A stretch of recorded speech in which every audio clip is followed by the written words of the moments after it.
We are here today at Boston College with senior captain Blake Bolden. So can you tell us a little bit about where you're from and anything you can about your hometown? I am from Stow, Ohio. It's a small town in Ohio, right outside of Akron, which is 45 minutes away from Cleveland. Nothing really big about it besides LeBron James. And him leaving. Yeah. Can you tell us when you started playing hockey? How old were you? I was 7 years old, and I wasn't very good at all. Did you do like the whole thing with the crates and falling on the ice and everything? Yeah, definitely. I actually pushed a little chair around. Not really. I was too big for a crate, so I had to push the chair, and I fell a lot. Was there a person that got you involved in hockey at such a young age? Yeah, my dad got me involved.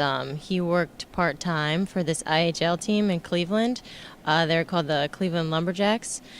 And so I would just go watch the games, and I was like, Dad, I want to try that. So we went to Play It Again Sports, and that was that.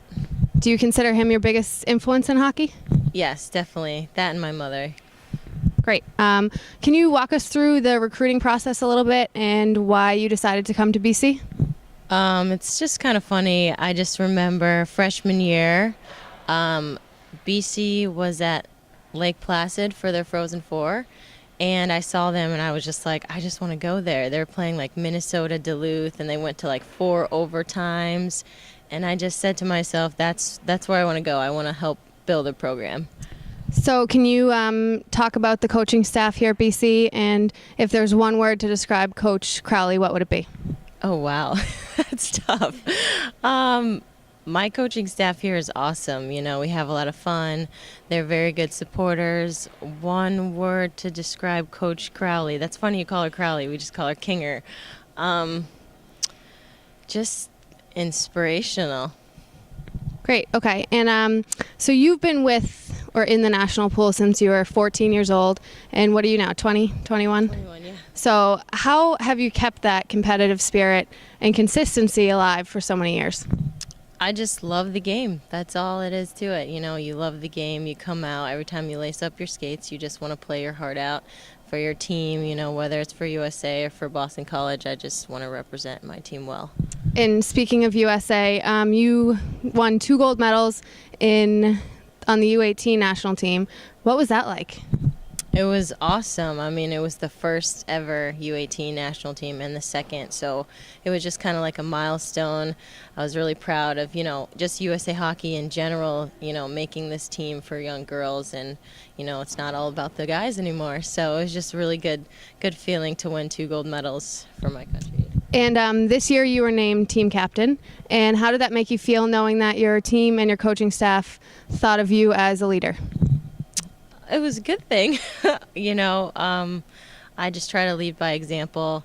I try to be a good teammate, anything I can do to help. But I'm just happy with being on this team particularly, and I believe that we can get a lot achieved this year. So last year, in the last couple of years, both the team and you individually have had a lot of success.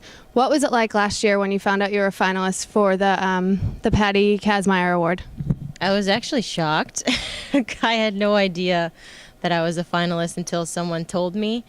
It was a proud moment, so, it was great. That's awesome. What about in 2011 when you guys won the Hockey East Championship? Can you maybe compare that to the gold medals you won? Was it a different experience, kind of the same, or? I think it was almost a little bit of the same. It's the same thing as in making history, being a part of something bigger than yourself. So I think winning Hockey East in 2011 was just a great, stepping stone for Boston College hockey, and, a statement for all of women's hockey in general. Is that one of the goals every year for you guys here at BC? Yeah, definitely. Definitely. This year especially, we just want to win everything possible. So since you're a freshman, have the team goals changed a little bit as you've gotten older and you only have a couple months left in your college career? Not to be a Debbie Downer.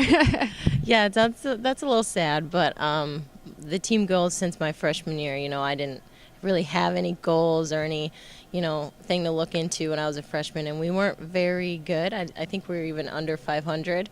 But, every year after that, we've significantly improved, so our expectations have just increased every year. Do you consider BC's biggest rival in Hockey East? Oh, of course, it's Boston University. Definitely. Has it been that way always, or have there been different teams throughout your 4 years? No, as a number one rival, I mean, we do have other rivals in Hockey East, but Boston College is, or sorry, Boston University has definitely been our number one rival. Do you have any friends from your former teams, high school, anything playing in Hockey East? Yeah, Northeastern, Maggie DeMasi is on that team. She went to high school with me. But I don't really know a lot of people in Hockey East. My teammates know a lot of girls. In terms of other rinks that you like to play in besides Kelly Rink, in Hockey East, which would be your favorite?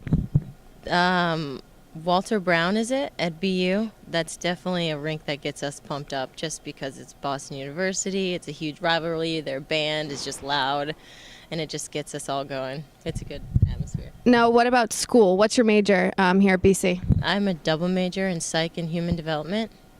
And do you have future career plans within either of those fields? Actually, probably not. I'll probably just go to business school like the rest of us after this, so we'll see what happens. Good for you. So with so much experience in hockey, have you ever thought about coaching?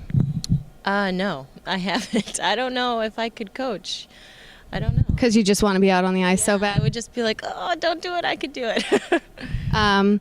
Okay, and if you could give any advice to young players like you once were at 7 years old who want to pursue a hockey career, what would you say? And just have fun. You know, you're a little kid. Have your parents there to support you. You know, just do what you're supposed to do. Have a fun time and smile. Don't forget to smile. And speaking of fun, we're going to do a couple quick team superlatives. Okay. So if you had to pick the best dressed and the worst dressed on your team, who would you pick?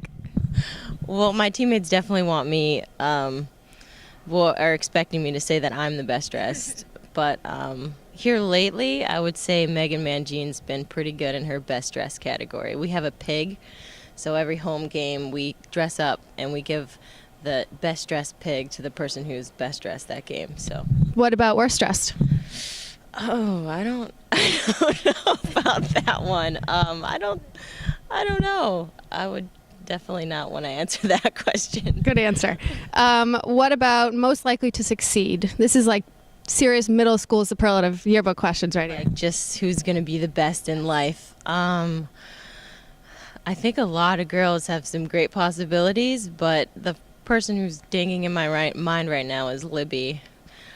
She just seems like she's just got a good head on her shoulders. She's a good problem solver. You know, she's so intelligent, and I think that she just has the drive to get done whatever she needs to get done to be successful. And what about like the team clown, the person who's always making you guys laugh in the locker room, on the road? Oh, team clown. There's a lot of us out there. I would probably have to give it to Motherwell. Jackie makes us laugh, you know. Kick 'em. You could just go down the line. I can't go a day without laughing at someone.